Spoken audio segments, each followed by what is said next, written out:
ជំរាបសួរក៏ដូចជាសួស្តីលោកគ្រូអ្នកគ្រូទាំងអស់គ្នានៅក្នុងវីដេអូនេះដែរខ្ញុំនឹងមកបង្ហាញលោកគ្រូអ្នកគ្រូទាំងអស់គ្នាអំពីរបៀបចូលទៅធ្វើការបង្កើត form ដើម្បីចូលទៅធ្វើការបំពេញព័ត៌មានរបស់គ្រូអញ្ចឹងកុំឲ្យខាតពេលយូរយើងចូលទៅអនុវត្តទាំងអស់គ្នាអញ្ចឹងជាដំបូងឡើយយើងធ្វើការបង្កើតសិលឹកកិច្ចការថ្មីមួយមកដោយសារតែខ្ញុំបានប្រកាសហើយឯងអញ្ចឹងខ្ញុំចូលក្នុងសិលឹកកិច្ចការថ្មីរបស់ខ្ញុំតែម្ដងអញ្ចឹងនៅក្នុងសិលឹកកិច្ចការថ្មីរបស់ខ្ញុំនេះគឺខ្ញុំដូរឈ្មោះដាក់ថាបំពេញព័ត៌មានគ្រូនៅខាងក្រោមអញ្ចឹងបន្តមកទៀតយើងធ្វើការ design នៅខាងលើនេះអញ្ចឹងជាដំបូងឡើយខ្ញុំសូមធ្វើការទាញកន្លែងនេះតិចមកជាដំបូងឡើយដើម្បីធ្វើការបំពេញព័ត៌មានរបស់គ្រូបានគឺទី1យើងមានឈ្មោះគ្រូថ្នាក់អញ្ចឹងយើងដាក់មកឈ្មោះគ្រូបន្ទុកថ្នាក់បន្តមកទៀតនៅខាងក្រោមនេះដាក់ថាឈ្មោះសាលារៀនបន្តមកទៀតនៅខាងក្រោមនេះនៅត្រង់កន្លែងនេះគឺយើងមកលងក្លាមួយមកណាគ្រូក៏លោកអស់នេះ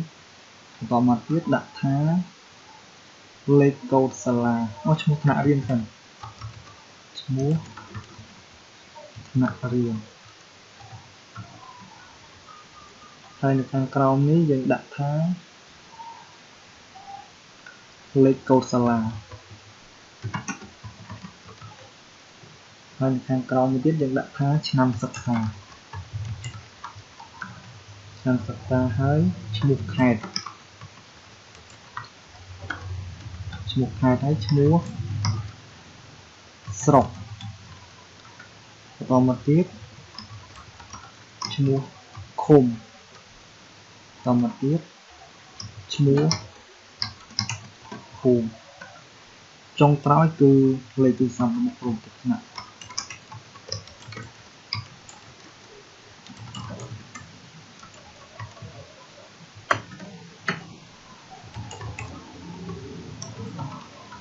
អូខេអញ្ចឹងបានប៉ុណ្្នឹងហើយខ្ញុំសូមធ្វើការទាញបន្តិចណាហើយនៅចំពោះក្បាលខាងលើនេះគឺខ្ញុំសូមធ្វើការមើលផ្ដាច់ដើម្បីធ្វើការដាក់ចំណងចេញនៅខាងលើនេះខ្ញុំដាក់ថា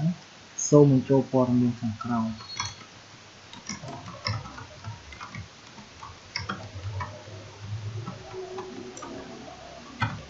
តមកទៀតនៅត្រង់កន្លែងនេះខ្ញុំដាក់ប្រភេទអក្សរគឺយកខ្មែរ OS មួយហើយចំពោះពណ៌យើងចូលកន្លែង fill color នេះមកហើយកន្លែងនេះខ្ញុំយកពណ៌ស្វាយហើយចំពោះអក្សរកន្លែងនេះគឺដាក់ខ្មែរ content មកព្រោះដើម្បីបើសិនជាយើងដាក់ប្រភេទអក្សរផ្សេងខ្លាចដូចពេលយើងធ្វើហើយយើងផ្ញើឲ្យគ្រូផ្ទះថ្នាក់គាត់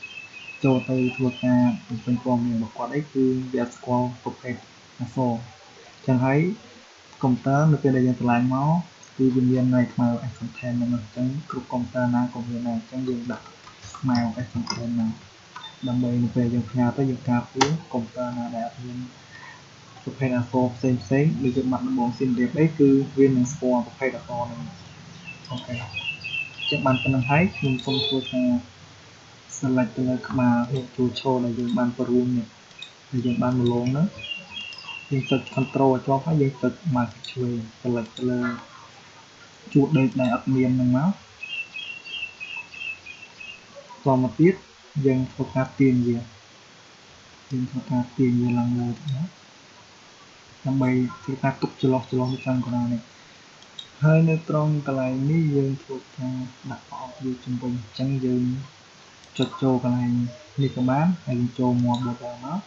ហើយយើងយកបន្ទាត់ណាមួយយើងពេញចិត្តហើយយើងរើសពណ៌ដែលយើងចង់បានអញ្ចឹងយើងយកពណ៌ខមហើយខ្ញុំយកប្រអប់ក្នុងខាង outline ហើយចុចអូខេអញ្ចឹងគឺយើងបានប្រអប់បែបនេះដើម្បីធ្វើការពេញព័ត៌មានអញ្ចឹងខាងក្រោមនេះយើងគ្រាន់តែធ្វើការដាក់ចឹងគ្នាមកប៉ុន្តែយើងដាក់មួយយូរអញ្ចឹងយើងគ្រាន់តែ select ទាំងអស់ដល់អញ្ចឹងដើម្បី select ទាំងអស់យើងចុច control ឲ្យជាប់ហើយយើងយកម៉ៅយើងចុចលើប្រអប់ហ្នឹងមកអូខេអញ្ចឹងបានអញ្ចឹងយើងចូលនៅត្រង់កន្លែងនេះទៀតណាយើងយកមក border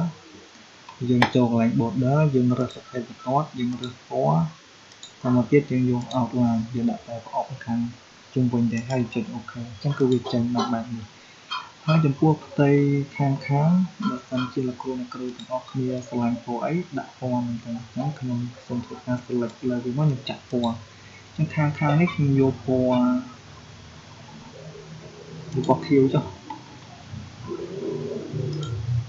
កន្លែងនេះដូចគ្នា select លើវាមកយកពណ៌ខៀវនេះដូចគ្នាយកពណ៌ខៀវហ្នឹងមកអូខេពណ៌ខៀវអញ្ចឹងយើងហើរមួយកន្លែងចូលព័ត៌មានអញ្ចឹងនៅខាងនេះគឺយើងធ្វើការបំពេញថ្ងៃខែ form សម្រាប់បំពេញថ្ងៃខែច័ន្ទគតិសៅរ៍គតិអញ្ចឹងមានពេលវេលាចូលទៅណាហើយនៅត្រង់កន្លែងនេះខ្ញុំសូមធ្វើការ merge វាដាក់វាមកហើយយើងដាក់ខែកន្លែងហ្នឹងអញ្ចឹងយើងមានទាំងអស់12ខែ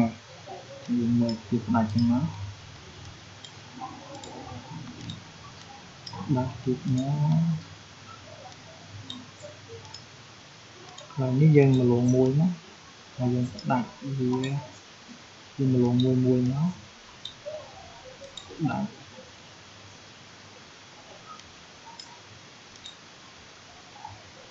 អញ្ចឹងដំបូងនេះគឺខែកន្លែងនេះខ្ញុំសូមធ្វើការទាញវារៀងវែងតិចមកកន្លែងនេះគឺខែវិច្ឆិកាខែនោះxong tiếp khá một cần cùng hẹn như mùa ní mê sang tự sạc hương được nào thầy dùng bạn chúng nó của đời xa tay toàn cục khá chắc các năng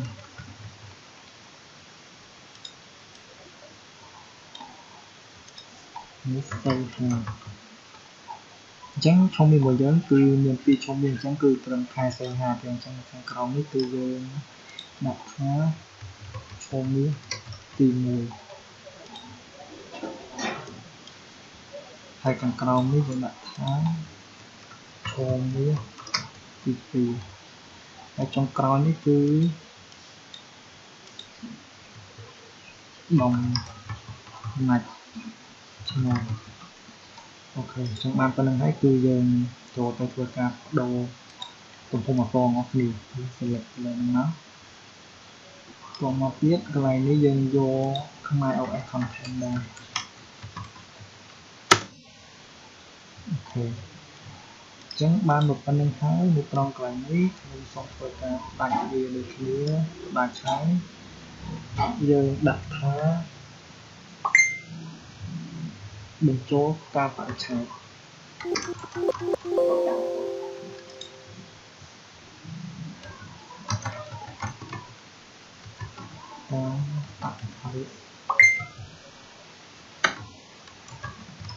được cho các bạn chạy từ pua quá không vô pua spy được nhiều đấyហើយទំហំម៉ូតូគឺយកខ្មែរ OS មូលឡើងយើងដូរមកខ្មែរមូលឡើងអញ្ចឹងបានមកប៉ុណ្្នឹងហើយអញ្ចឹងនៅត្រង់កន្លែងនេះដោយសារតែវាចន្លោះធំជាងខាងលើអញ្ចឹងយើងធ្វើការ select ទៅលើជួរដេកដែលយើងមកលងនឹងដូចគ្នាមកយើង select ទៅលើហ្នឹងមក select ទាំងអស់ដល់ខាងក្រោម select ទាំងអស់ហ្នឹងតមកទៀតយើងធ្វើការទាញព្រមវាអញ្ចឹងដើម្បីទាញព្រមម៉ៅយើងដាក់ឲ្យចំក្បាលជួរដេកមកហើយយើងទាញវាឡើងលើត្រង់កន្លែងនេះយើងទុកវាប៉ុណ្ណាមកទៅក្នុងរូបអូខេអញ្ចឹងបានទៅប៉ុណ្ណាអញ្ចឹងបានប៉ុណ្្នឹងហើយចំពោះប្រអប់នេះមើលទៅវារៀងតូចជាងខាងលើអញ្ចឹងយើង select ទៅលើវាទៀតមកចុច select ទៅលើក្បាលជួរដេកទាំងអស់ហ្នឹងមកទៅលើប្រអប់ដែលយើងបានពេញព័ត៌មានហ្នឹងមកទៀតយើងធ្វើការព្រីកវាឲ្យធំតិចមកបន្តិចទៀតមកអូខេអញ្ចឹងគឺបានហើយចំពោះអក្សរគឺមើលទៅវាតន់ចំកណ្ដាលអញ្ចឹងយើង select ទៅលើវាទាំងអស់ ហើយយើងចូលខាងលើនេះយើងយកចំកណ្ដាលណាអញ្ចឹងអាហ្វមយើងគឺវាចំកណ្ដាលចំពោះប្រអប់នេះគឺយើងត្រូវធ្វើការឲ្យគេទៅវិញថ្ងៃច័ន្ទគតិនិងចូលយកគតិឥឡូវខ្ញុំសូមធ្វើការទាញតូចនឹងវិញហើយប្រអប់នេះខ្ញុំទាញវាធំដើម្បីធ្វើការ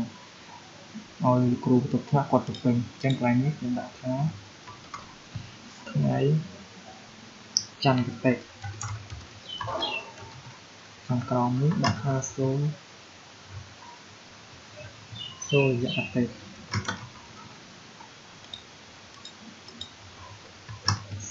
ចូលយកគតិនឹងណាអញ្ចឹង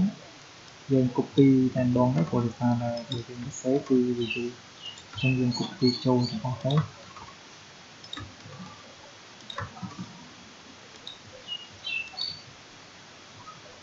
មកមើលអត់ចេញខុសកន្លង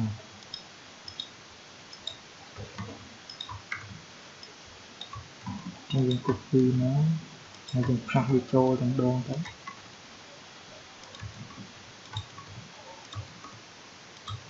អូខេហើយចំពោះទំហំអវឬមួយក៏ប្រភេទអវគឺយើងដាក់ខ្មែរ S content នេះគ្នាមក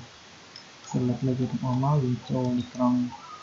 នេះហើយយើងដូរទៅដាក់ខ្មែរ S content អញ្ចឹងគឺចេញបានបែបនេះមកអញ្ចឹងចំពោះប្រអប់ជុំវិញគឺយើង design អញ្ចឹងដើម្បី design ដូចត្រង់កន្លែងខែនេះយើង select ឡើងមក select ទៅលើនឹងមកបន្តមកទៀតយើងចូលនៅត្រង់កន្លែងស្មើ home tab ហើយយើងចូលកន្លែងmore border នេះឬមួយក៏មិនចឹងទេយើងចុចមកស្ដាំមកយើងយកពាក្យថា format cell ហើយយើងយក border ហើយយើងរើសប្រភេទបន្ទាត់មួយដែលយើងចង់បានហើយយើងរើសពណ៌មកយើងចង់ដាក់លើយើងយកពណ៌លឿងហើយយើងយកបន្ទាត់តែខាងហើយឥឡូវយក inside ទៅមកទៀតខ្ញុំចុច OK អញ្ចឹងគឺចេញបានប្រភេទបន្ទាត់បែបនេះមកហើយកន្លែងនេះដូចគ្នាដែរ select ទៅលើទាំងអស់មក select ទាំងអស់ហើយចុចមកស្ដាំវាពាក្យ format cell ហើយឥឡូវខ្ញុំយកពណ៌លឿងនេះដែរទេហើយ OK អញ្ចឹងគឺវាចេញបានបែបនេះហើយចំពោះផ្ទៃខាងនេះខ្ញុំដាក់វាពណ៌ខ្ញុំយកវាពណ៌របស់ខ្មៅទៅហើយចំពោះក្បាលខាងលើគឺយើង merge ទាំងអស់ទៅសេហ្មងក៏បានឬមួយក៏យើងចូលទៅដាក់ word art ក៏បានដែរឥឡូវខ្ញុំ merge ក្បាលលើនឹងទៅហើយខ្ញុំសរសេរចូលខ្ញុំដាក់ថាតារាងបំពេញព័ត៌មាន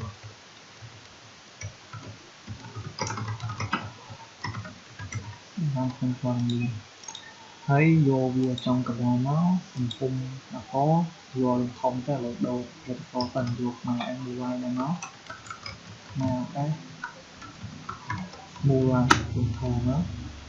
ទំហំពណ៌យើងដាក់រៀងធំតិចទៅអូខេចំពោះពណ៌ប្រអប់បើសិនជាលោកគ្រូអ្នកអស់គ្នាចង់ដាក់ពណ៌សនឹងក៏បានដែរតែខ្ញុំសូមដូរខ្ញុំយកពណ៌ខ្មៅតែឥឡូវដូរប្រភេទអក្សរខ្លះយកអក្សរហ្នឹងពណ៌អក្សរហើយប្រអប់យកពណ៌ខ្មៅអញ្ចឹងគឺវាចេញមកបែបនេះហើយចំពោះកន្លែងនេះវិញគឺខ្ញុំស្រឡាញ់វាពណ៌ខ្មៅហ្នឹងអញ្ចឹង select លើទាំងអស់មកត្រឹមនេះមកហើយយកចាក់ពណ៌ខ្មៅត្រង់កន្លែងនេះដូចគ្នា select លើវាមកត្រឹមនេះមកហើយយកពណ៌ខ្មៅដូចគ្នាចន្លោះនេះដូចគ្នាយើងធ្វើការដាក់ម្ដងពេញចឹងហើយយើងយកពណ៌ខ្មៅចឹងនេះគឺយើងបង្កើតបានជា form សម្រាប់ធ្វើការបំពេញព័ត៌មានគ្រូបានមួយពេលនេះខ្ញុំយកពណ៌ស្វាយព្រោះសារដាក់ទៅវាចេញពណ៌ខៀវមើលវាបន្ថែមទៀតមកដើម្បីវាចំកណ្ដាលតមកទៀតនៅត្រង់កន្លែងនេះយើងត្រូវបង្កើតប៊ូតុងមួយគឺប៊ូតុងទំព័រដើមដើម្បីយើងធ្វើការ link មកកាន់ទំព័រដើមអញ្ចឹងដើម្បីបង្កើតយើងចូលក្នុង insert ហើយយើងចូលក្នុង save ហើយយើងរើសប៊ូតុងណាមួយមកគូសមកគូសដាក់ត្រង់កន្លែងនេះហើយពណ៌ដើម្បីដូរបានយើងចូល set fill យើងរើសពណ៌មកខ្ញុំយកពណ៌ក្រហមតមកទៀតខ្ញុំបន្តខាងខាងពណ៌អញ្ចឹងខ្ញុំ show set effect យក prestige ហើយយកនេះអញ្ចឹងបន្តខាងគឺបានពណ៌ស